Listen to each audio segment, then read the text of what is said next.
Okay, so as we are getting to the final steps of finalizing our this week's lab and the worksheet submission that you'll be sending in to me, I wanted to go through a couple of points just to make sure that you know exactly what to do for the last question on this worksheet.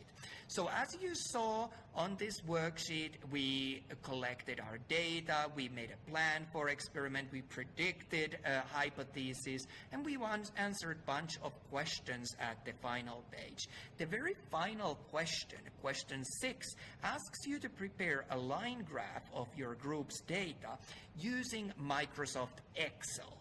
And this data that you'll be using for preparing this line graph is the same data that you recorded here on table 1 as your group results.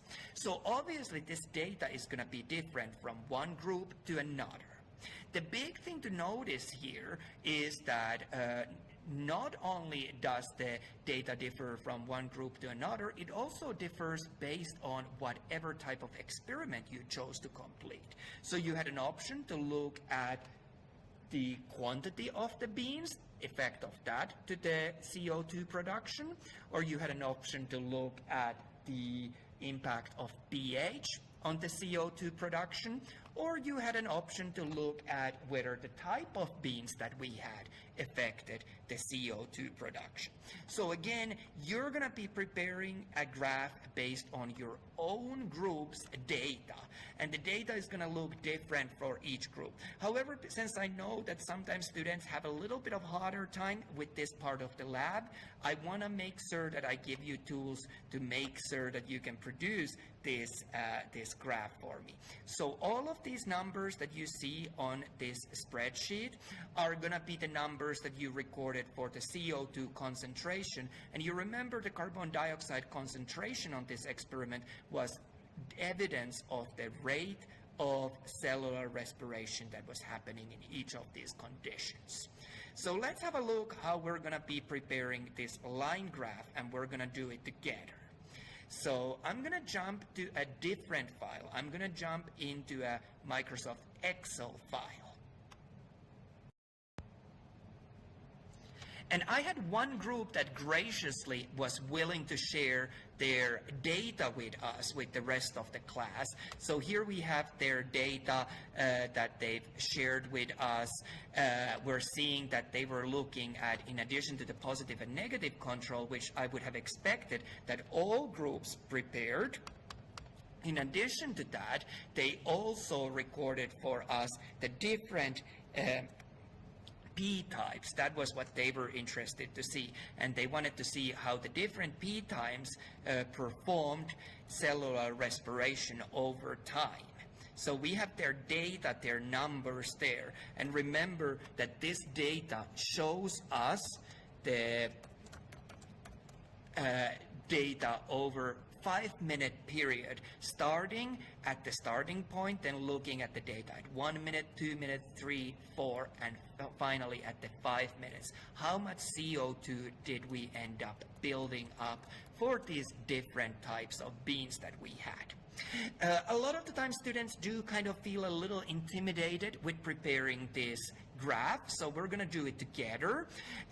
It is going to depend a little bit on the type of version of the Excel that you have. So different Excels have slightly different layout where these various buttons that we'll be using are going to be located. You can use, if you have similar to mine, this to guide you. If you have very different, you can either figure it out or you can come to the college to use the version that's matching with mine.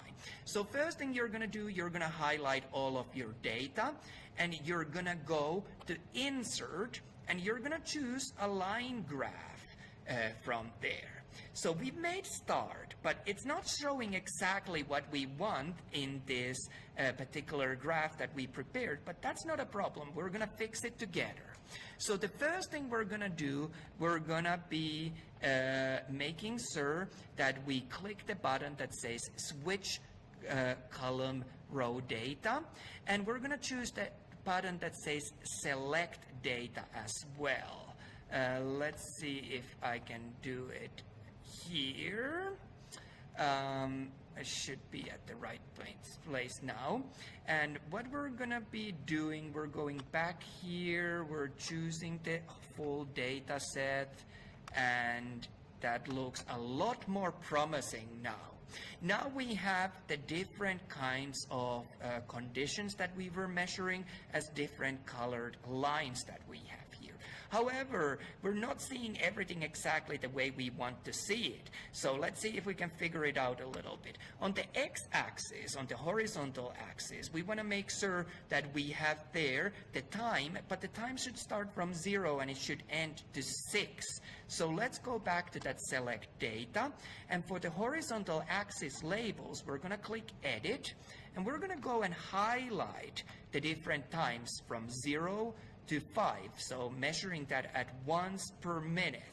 And once we click OK, this looks much more promising to what we wanted to see. However, in addition to that, we also want to add an axis title, and in this case, it's going to be the put through the button, click add chart element, axis title, and primary horizontal. And there we're going to type as the heading for this time, and it's going to be in minutes that we're seeing the time. In addition to that, we want to label our y-axis, which was the concentration of CO2. So we go back again, we click add chart element, axis title, and the primary vertical. And again, we're going to type into there, this was showing our CO2, carbon dioxide concentration over the time. This graph is starting to look a lot more promising. We do need to add a heading for it. And in this case, this particular group looked at the type of beans and its impact, the different beans, how it impacted the CO2 concentration. You can adjust your graph by dragging it in various different directions to make it look the way you want it to look. You can move different labels to different locations if you want to kind of rearrange things. Some students prefer to have labels arranged a little differently, but I think that we're pretty happy with what we had to start with, so we're going to go just back what we have here. If you were to submit this type of a graph to me, this would be perfectly what I was looking for. You can do a lot of editing by choosing different stylistic choices that are pre-programmed or do your own ones. But for my purposes here, I'm really looking for you to do whatever pleases your eye. What we had here initially is just fine for this. So once you have this graph prepared, you can just attach this file for me, or you can save the graph actually as a picture file for me, or you can just use your mobile phone to take a picture, or you can do a screenshot to take a picture of this graph for me. However you choose to return it to me, I'll be very, very happy with that. I'm going to jump back to our Blackboard course to show one more thing for you. So here we are on our Blackboard course for this course, and when you scroll down to this week's learning module, which was learning module for week 8, photosynthesis and cellular respiration, as you open that, you will see that I actually uploaded one group, the sample group that we worked together, their data for you there as well, and how they prepared their graph. So you can use that to guide you as you figure out how to prepare your own graph, but it should be your own. I don't want the same graph that I prepared myself for you to submit to me, so you should do it out of your group's data. So when you're submitting your lab for me, make sure that you don't only submit the worksheet, but in addition to that, you're including that picture of that graph that we prepared together on the Excel earlier on.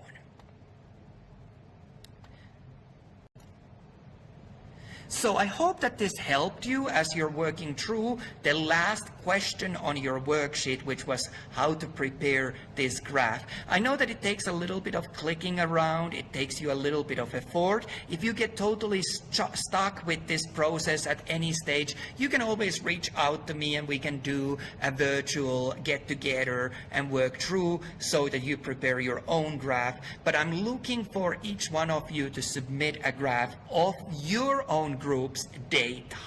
So thank you for joining me for this video. I hope that this was helpful, and I hope that you have good time preparing your lab report for me.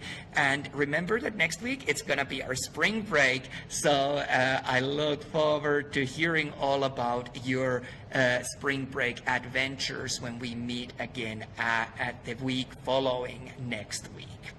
That's all for me for this video. I'll see you next time again. Thanks, bye.